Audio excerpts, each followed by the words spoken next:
stocks are safe. Real estate is safe. Investments that lead to the freezing and diminution of purchasing power, those are risky. Bonds are risky. So now we have to tell people something that's both countercultural and counterintuitive. Not only is everything you've ever been taught wrong, but you actually have to hear what's right is the opposite of what you learn. Bonds are risky. Stocks are safe.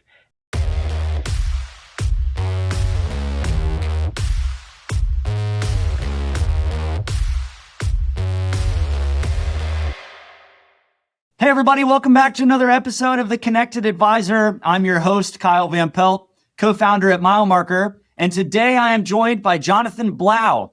Jonathan is the CEO of Fusion Family Wealth, and he's an avid boater. And on that boat, you will most likely find him with a coconut iced coffee from Dunkin' Donuts with a little bit of Here's the coffee, and there's the boat. I love it. He's got it nailed on his intro. It's beautiful. Jonathan, thanks so much for coming on the show. You're welcome. My pleasure to be here. Thanks for having me. Of course. Absolutely. All right, Jonathan, I ask every guest the same first question. You're not going to be any different. So I've had hundreds of these conversations. I didn't do it. All right. Podcast over, everybody. You heard it here first. Okay, I've had hundreds of conversations on air, off air from folks like you in the industry, and I'm always fascinated by their path to get where they are right now. So some people have a really traditional path where maybe they followed in family footsteps. Some people maybe not so traditional, and they came in this industry through the side doors, I like to say. They didn't even really know it was an industry. But what I've found is whether your path is traditional or untraditional, everybody has what we refer to as a money moment. And that's a moment in your life where the light bulb kind of went off and you saw what this was as a career, and it led you to go down this path. So, Jonathan, what was the money moment in your life that led you to sitting in the chair you're in right now, talking to me about wealth management, boats, coffee, and all the other things of the like? So, yeah, I appreciate the question.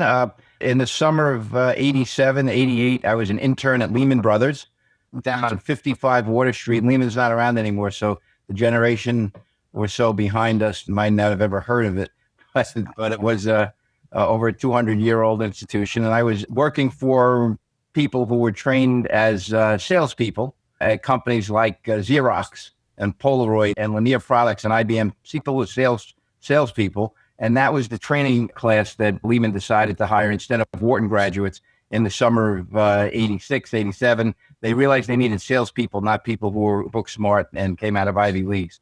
And what I learned is watching these people who are in their 20s become millionaires by pitching stocks that were going nowhere to wealthy people whose names they got from what were called Dun & Bradstreet cards, which were just simply cards that they bought with all the information about an executive and how much money they worth and so forth and how to contact them. And then they would just sell them a bunch of stuff that was horrible. So when I saw that, and I lived through that for 2 summers, I said, you know what?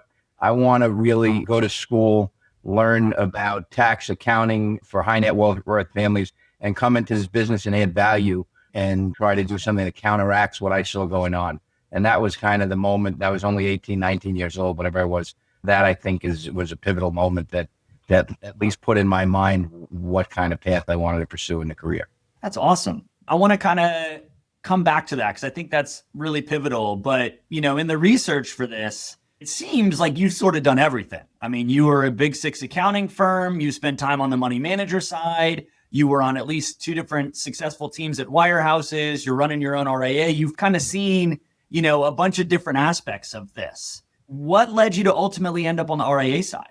So I recently did a podcast with who I think is probably the top recruiter in the financial advisory space in the industry, or at least one of the top couple, Mindy Diamond from Diamond Consultants. Oh, yeah. And so Mindy said it best. It's incongruence. I asked her, what does she attribute the migration from wirehouses to independence that's been accelerating, particularly in the last 5 to 10 years?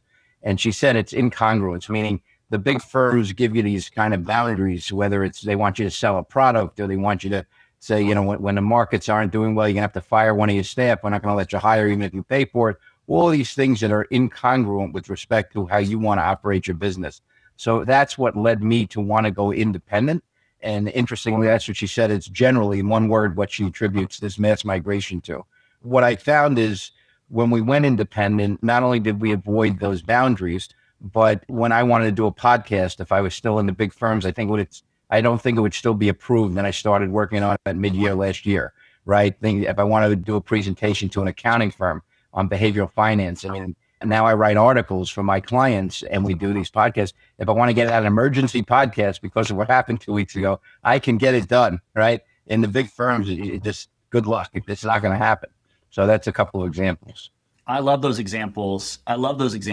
Yeah. So as a fellow podcast host, talk to me about that. Was that just something where you wanted to be able to talk to as many, kind of go one to many on ideas and things like that, rather than picking up the phone and making a lot of calls? What led you to want to start the podcast? And I totally agree with you that having the independence to be able to do that and run that how you want to is a huge benefit of being an RIA. But you don't see a lot of RIAs doing that. Well, so the reason I don't think we see a lot of RIAs doing it is, one is I don't think there's a lot of unique messaging many RIAs have. Well, most people in our business are kind of selling the same thing. We're going to give you, I'm using these quotes because I hate these terms, but a bespoke, customized investment plan, and we're going to listen to everything that's important to you, your most important cherished financial. There's nothing different. So what are you going to do a podcast about? In most cases, I'm not saying that everybody's like that, but that's endemic of our industry, right? Everybody's kind of selling the same thing, a 60-40. Now we're putting in some alternatives and, whatever it is, it all sounds the same. So what we're behavioral investment counselors. So we attack the investor problem. One is by redefining the problem, right? So the industry tells the investor your problem is volatility. It's the temporary up and down movement, oftentimes at times unpredictable and magnitudes unpredictable, and the number of dollars in your portfolio. So you have $5 million and 2 weeks ago, it's suddenly in a couple of days, you saw it turn into 4.5 million. And somehow that's the problem. And by misdefining, because I think it's grossly misdefined the problem, we misdefine the solution. If that's the problem, the solution is bonds, for example, traditionally, right? Because that mutes the temporary up and down movements of the dollars. But what happens through all of history is the number of dollars that went from 5 million to 4.5 million doesn't just recover back to 5 million. It goes to new highs, wild new highs over 5 years, 10 years. And so that isn't the problem. But by misdefining it that way, you give a solution that's not just the wrong solution. It's the opposite of what people need. By putting more bonds in there, and then by redefining the problem properly, not needing to protect my principal from fluctuating, but needing to protect my purchasing power from disappearing, right? So every dollar that's in bonds for 10 years, 5 years, whatever the maturity is frozen for that 5 years.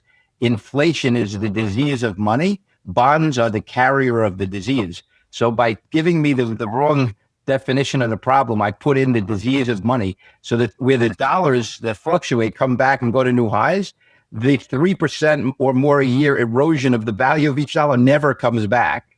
And so thereby, when we redefine the problem properly, we now have to say, well, how do we protect against the disease of money? We need to own real assets who actually have the ability to appreciate and counter inflation, not put assets in paper assets that lead to the diminution of that purchasing power itself. And so when you redefine it that way, you realize investments that lead to the protection and growth of purchasing power are safe. Stocks are safe. Real estate is safe. Investments that lead to the freezing and diminution of purchasing power, those are risky. Bonds are risky. So now we have to tell people something that's both countercultural and counterintuitive. Not only is everything you've ever been taught wrong, but you actually have to hear what's right is the opposite of what you learn. Bonds are risky, stocks are safe. And so what happens is we teach people that we don't disbelieve in bonds. We just don't believe in them for the purpose of muting volatility. We believe in them for the purpose of when you're a couple of years from retirement, having 2 to 3 years spending outside of stocks to protect against what we call sequence of return risk. So if we know that through all of history, multi-decade periods, 8 to 10% a year is kind of the average that you've seen for most long periods in stocks. What we don't know is if you're retiring, you have 30 years in retirement, what's year 1 and 2 going to look like, right? The sequence, we don't know the sequence, up or down in the magnitude. So to protect against that, we say, okay, how do we rationally protect? Let's take a look going back to the 20s and say, how long has it taken for the stock market to go from a peak in value to a trough and then back to new highs, 40 months. So as long as we have 2 to 3 years living expenses outside of equities, we're good. So as a practical example, if I have $10 million as an investor and I'm told by my planner, you can spend 4 to 4.5% a year, right? So that's call it $450,000 a year. And in this model, that means 2 to 3 years would be roughly $1 million outside of equities. A million of 10 million, that's 90% equity. The industry would say, oh my God, this 63-year-old person, you can't 90%, it's too risky. What ends up happening is starting there, when you have a 30-year life expectancy at an average retirement age of 62, you're going to run out of money with a 60-40 portfolio, okay, is what's likely to happen. And so I always say I'll never prescribe to someone a plan or an investment solution that will cause them to run out of money. I don't care about the regulations. I don't care about the compliance department. No one's going to force me to do that. But so what ends up happening is, in order to help clients understand, investors understand why they need that, why they need more real assets than paper assets to protect against the disease of money, which is inflation, given their extended life expectancy and likely higher inflation over the next 30 years because of increasing country deficits relative to economic growth and so forth, that they need more than ever to understand the real problem. And so what ends up happening is we can only keep them adhered to the 90% equities through all the fads and fears, the pandemics, the recessions, the bear markets, with behavioral counseling. And that's why we had to become specialists in investor behavior. So that kind of hopefully brings it all together. That's fantastic. And it's a perfect segue into the next thing I wanted to ask you about. I was going to say, you're clearly very passionate about behavioral psychology, behavioral finance. I mean, so much so, I can't believe this, by the way. So you got a trademark on something called sci-fi, PSYFI. I have no idea how you got a trademark for something sci-fi, which sounds like science fiction, which is something that people use all over the place all the time. I mean, that's mind-blowing to me. But you trademarked sci-fi, and you care a ton about behavioral finance. I love the way you just laid everything out that you just did. I want to ask you really quick about that. And the question is, do you think it is easier or harder now to help clients with behavioral finance with all of the data and information at our fingertips all of the time? It's so much easier to kind of have that fear, that fad, but it feels like there's just a new one every single week, right? That they're every week, every day. And the reason is there's a new one every day. As we think about it, what we teach investors is the media and even the big name financial advisory providers like Merrill Lynch and UBS and Goldman Sachs, they're in a business that you believe as the investor is designed to help you. The media to help you make informed decisions, and the investment firms to help you find products and solutions to implement your view on what you heard on the media, right?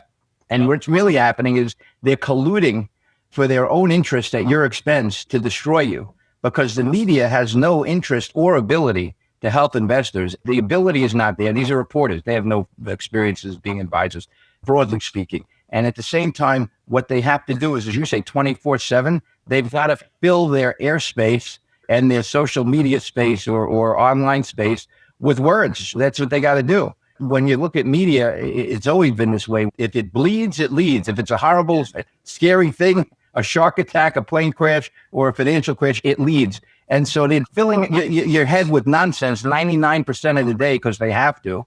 And then they have as on their guests, they have on the left side of the screen someone from any firm. It doesn't matter. Firm A could be Morgan Stanley or Merrill Lynch or UBS, and firm B could be Goldman Sachs or BlackRock. And they can ask them the unanswerable question. So is this week's 10% back-to-back decline 5% days the beginning of the next bear market, or is it an opportunity to buy? Okay, and you flip a coin, and whoever sounds most believable and credible, that's who the investor is going to decide to change their portfolio in response to their opinion. And what's interesting is neither of those people, no matter what their title or level of education is, has any more facts about the future than the viewer has. And so they don't know anything about what they're telling you.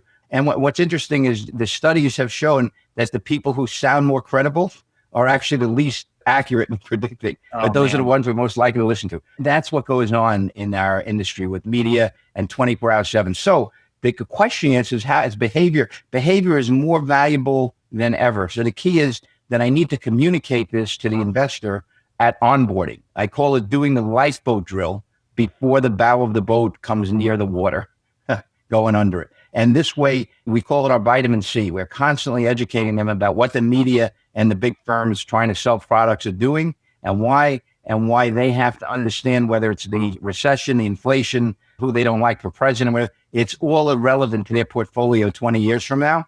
And that's the focal point of their plan, that 20 years and the 10 years on either side of it. So what does today's interest rate level have to do with that? Nothing. What does who's president today have to do with that? Nothing. And so you teach them how to build that shield against all this, what I call toxic spewing that comes out them 24 hours a day. This podcast is brought to you by Turncast. We make game-changing content for fintech and financial services companies. Learn more at turncast.com. Hey, this is Judd Mackerel. Thanks for listening to this show. I just wanted to ask you one question. What's your technology and data strategy for 2025? If you can't clearly answer that question, I'd love to talk. We are spending some specific time with select firms to really go deep and help you clearly answer that question. We believe that it's one of the things that often holds back firms from really achieving their potential, from really achieving growth, and really getting a lot of the things in the position that they need to be. The things that are holding up the way that you scale, like your workflows, how you manage data around your revenue, how you report all of that to your advisors, and getting clarity in all those things.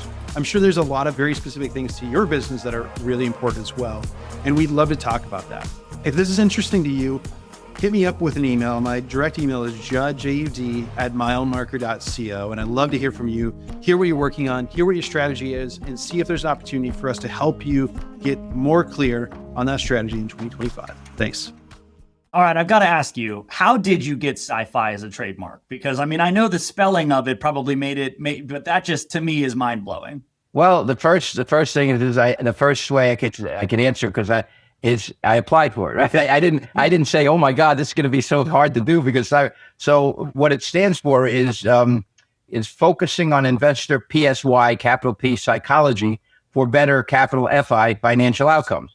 And so we got that trademark too. And I said, I want to try and get a trademark. And we did. It really wasn't even difficult. My lawyer didn't have any pushback or anything. So maybe it's because of the spelling. Maybe it's because it came with that tagline. In the same sense, I don't know if it's going to be worth anything someday. I hope it will as behavioral finance picks up. That's awesome. Okay. You worked in a big six accounting firm for a little while.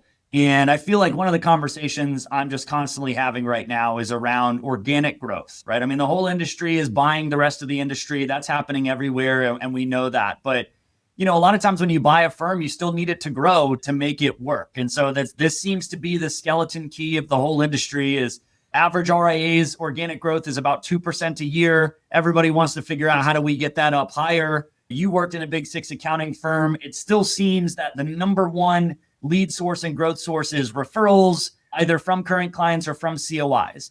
How can other advisors do a really good job of working with COIs and growing their firm? I think we all need to differentiate ourselves. I think that's the only way. I don't think that coming in with the idea that, hey, with this volatility and the democratization of alternatives, they're becoming broadly available to the average retail investor.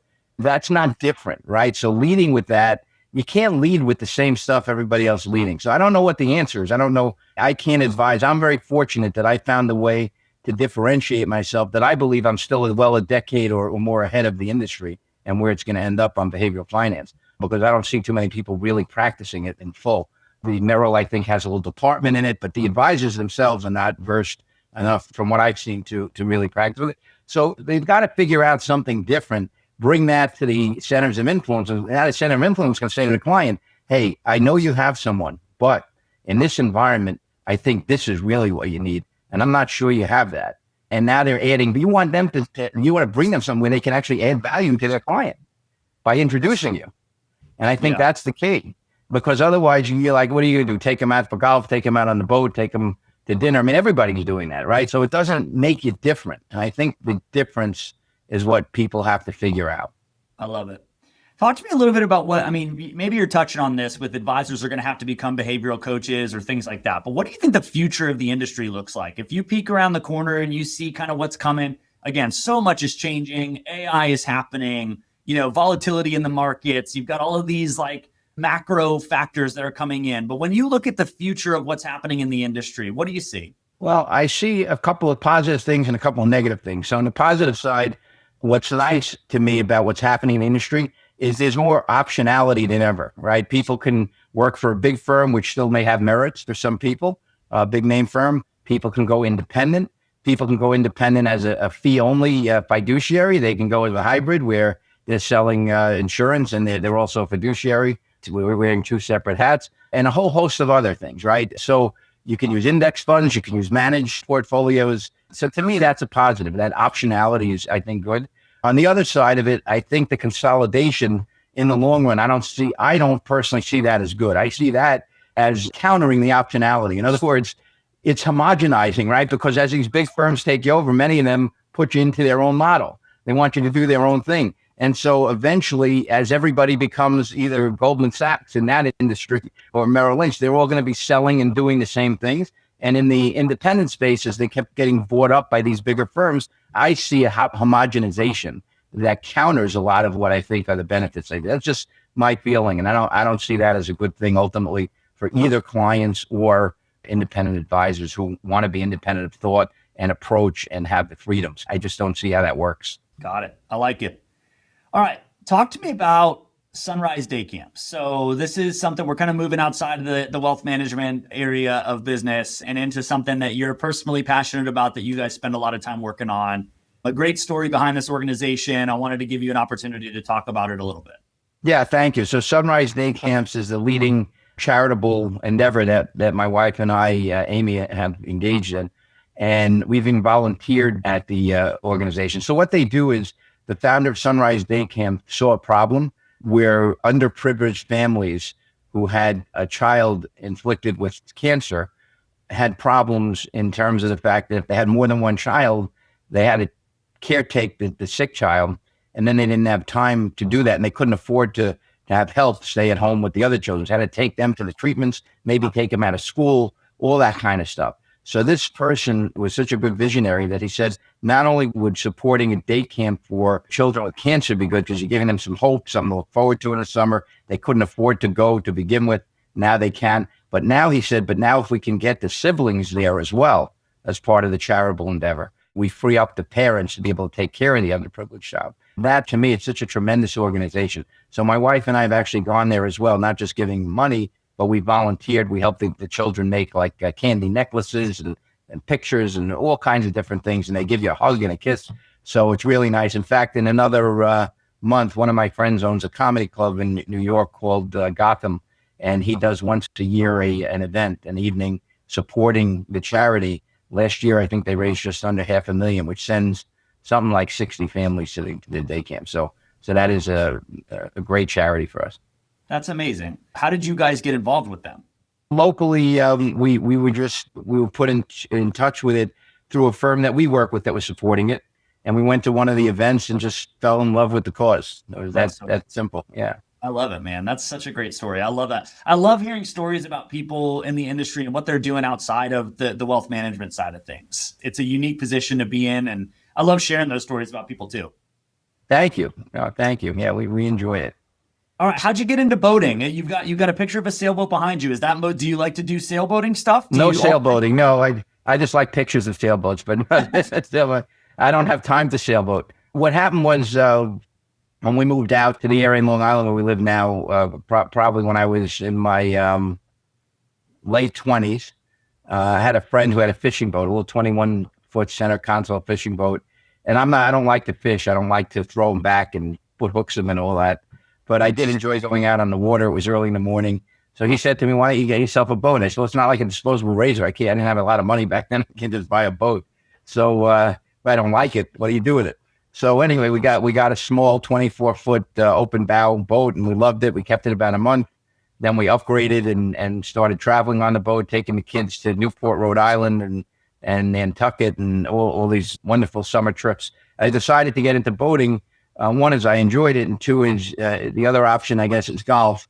But golf takes you away from your family as a young person every weekend, right? So I guess if you don't want to spend time with your family, golf is great. But boating brings you all together. We used to be at night on the boat, play board games, all kinds. It forces you to really enjoy each other's company. So that's kind of my boating story. I absolutely love it. All right, so and it sounds like you have your own boat. I mean, what do you think about these like boating clubs and stuff that you can join and you can take out different boats if you want? You can do this, that, and the other thing. Like, There's pros and cons. The boats, I guess you always have something available that you don't have to worry about maintaining is the pro. The con is you only get what's available when it's available, and it's not your own. You can't keep things on it. You can't make it comfortable for everybody. And like anything else, it depends what you're looking to get out of it. But yes, there's definitely pros and cons to like everything else to the boating clubs. And personally, I like to have my own boat. yeah, I love it. All right, I'm going to ask you one more like serious question, and then we're going to dive into what we call the Milemarker Minute. It's a series of lightning round questions and things from there. So, Milemarker is a technology company. We help build and create technology for financial advisors, and a lot of that is centered around data for wealth management firms. I can't help but think about the synergy of good and clean data and behavioral finance. So what are your thoughts on leveraging technology to provide, behavioral finance, behavioral coaching at scale for a lot of clients and households? So when I hear the word scale, it means so many different things. Like you guys recently had a podcast with InvestNet, who we use.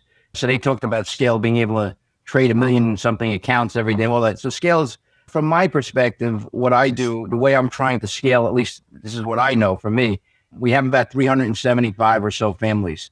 When it comes to behavior, and behavioral counseling, I look at it like vitamin C. So if we take vitamin C and we don't take it more than the first day we take it, in other words, the next day we don't take it, it's soluble. It doesn't do us any good. You got to take it every day. And it's the same thing with behavioral counseling. If I get off the phone with someone 2 weeks ago and I counsel them so that I strengthen their temperament so they can get past that 2%, worst 2 days since World War III, or whatever the media wanted to say about it. And then the next week, best week since World War III. So if you want to help them, you have to understand that once you get off the phone with them, or once they read what you put out or listen to your podcast, and they go back and talk to their doctor, plumber, and watch CNBC, this vitamin C seeps out of their body. So they need it again and again and again. So that's how we scale. You asked why we did a podcast. One of the reasons we did a podcast is I do a quarterly newsletter.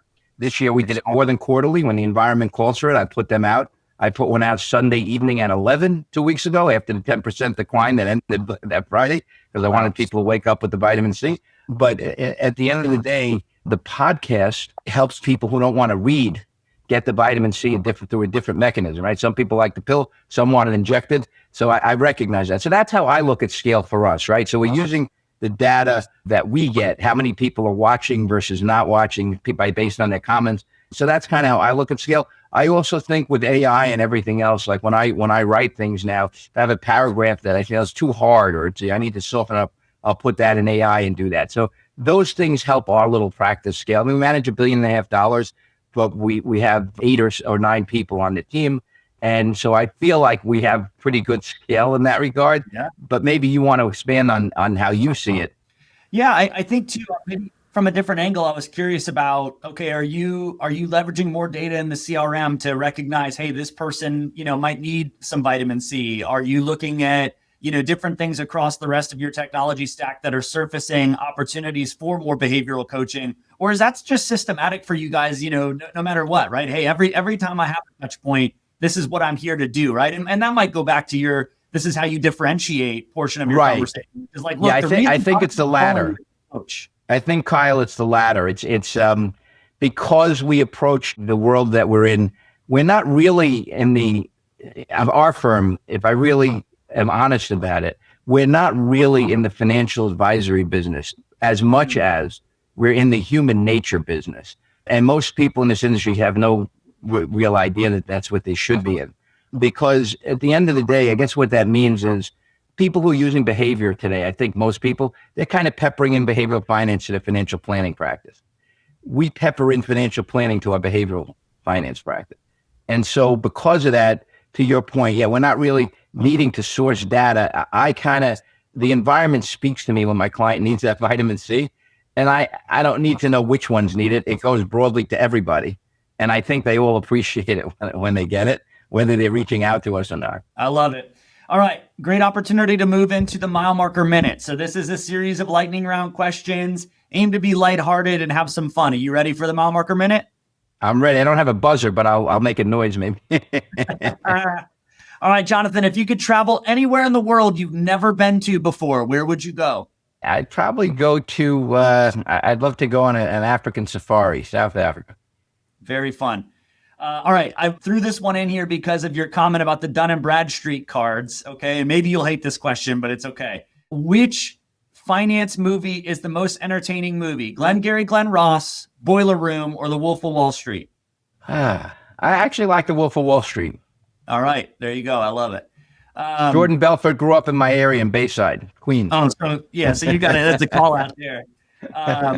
What is your dream boat? A lot of people have a dream car, something like that. If you could get any boat for you and your family, which one are you going with, or what type? What type of boat? That's an interesting question. I don't really have a dream boat. If money was never an issue, I would take like some large 80, 90-foot boat with a captain and a staff. And that would be a dream, whether it's a Ferretti or whether it's a Viking. I actually like the Viking Princess. That's a beautiful boat. But really, there's a number of them. But an 80 to 100-foot boat with a crew where I can go wherever I want, that would be great. Awesome answer. What is the best flavor of ice cream? All right. I'm going to give you the Larry David answer, which is vanilla. I love it. What's the best book you've read or listened to in the past year? Actually, it'd be Morgan Housel's Same as Ever. Oh, good one. Okay. A lot of people know about his Psychology of Money book, Same as Ever, a great book written by him. Yeah. And I'm reading one now that's actually right up there by Barry Ritholtz, which is How Not to Invest. Good. I love it. I love it. All right. We live in an alternate universe. Jonathan Blau is not a financial advisor, doesn't run an RIA in this alternate universe. What career do you have in this other universe? I'm not the best at it. I would have loved to been like Frank Sinatra. I would have loved to have been a crooner. I love it. That's a great answer, man. And I think you just made it through the Milemarker Minute. Congratulations. Yeah, thank you. Thanks so much for coming on the show too. I mean, this was a really fun conversation for me. I love your insights around, just because you're an RIA doesn't mean you're differentiated. You really have to fight to find that differentiation, and then maybe more importantly, be able to communicate what that differentiator is.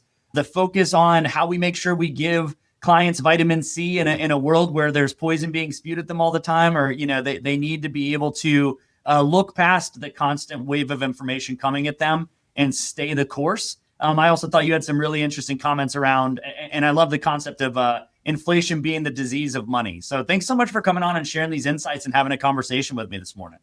My pleasure, Kyle. Thanks for having us, and I hope our episode is useful for your audience. Oh, I'm sure it will be. All right, everybody, that's another episode of The Connected Advisor. Please make sure you click follow or subscribe wherever you're paying attention to this. And if you'd be so kind, leave us a review so that people who've never heard of this show before can find a great conversation like the one I just had with Jonathan. But until the next episode, enjoy every mile.